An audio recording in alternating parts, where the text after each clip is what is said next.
I'm here because I've had a few conversations throughout the week with some people about the Department of Education. And I've seen a few videos with some misinformation in it, and it kind of pissed me off. So I decided to make a video just so that I can get this off of my chest. So without further ado, let's talk about the Department of Education. Let's start with what they do not do. The Department of Education do not decide what is or isn't taught in schools. If you feel like the schools are failing your kids, that is primarily up to your state and local governments. So if you have an issue with what's being taught, you need to be talking to your local governments. The Department of Education also doesn't allocate the funding. That is mostly decided by your state and local governments. So the government sends the money, and it's up to the state and local governments to decide how it is spent. But what they do send extra money to high population, low income schools. So those are your Title I schools. Your taxes help fund education. So if you have a low income area, that means that those schools in those areas have lower funding than areas with high income. The federal government comes in and helps supplement that with funding. They also help pay for special education services. So that is helping your school with building ramps and things of that nature. Governor Abbott, I'm just throwing out names here of people who might have benefited from having ramps.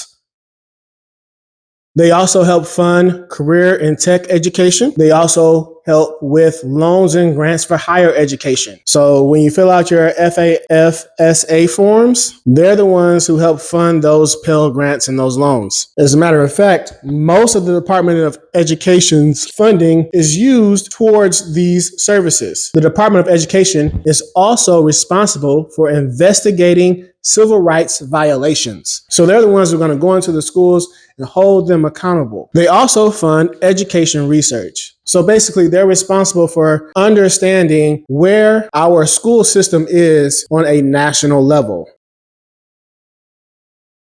The Department of Education provides around 6 to 13% of funding to K through 12 schools. So a lot of people think that the Department of Education provides like a third of their funding, but it's only like about 10%. If you think that the federal government is controlling the education system, just think about it as they're only contributing about 10%. So that just lets you know how much actual control they have over what's being taught to your kids.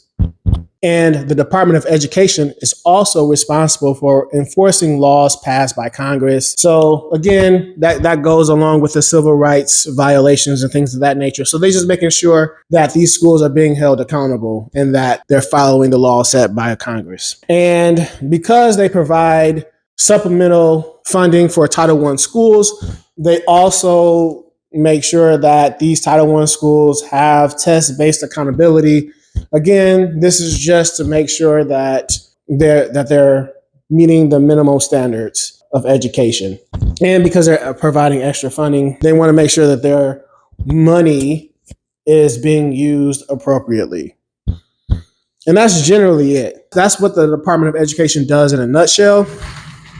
So if you feel like the Department of Education is not working, it's not because they're the ones controlling what's being taught. It's mostly because your local governments are not doing what they're supposed to be doing. And if you feel like this money should be allocated to other places, let's just say to private schools, just think about it like this. If I can already afford a private school and then I get more funding from the government for this private school, what do you think those prices are going to do in those private schools? Do you think they're going to stay the same, or do you think they're going to raise those prices?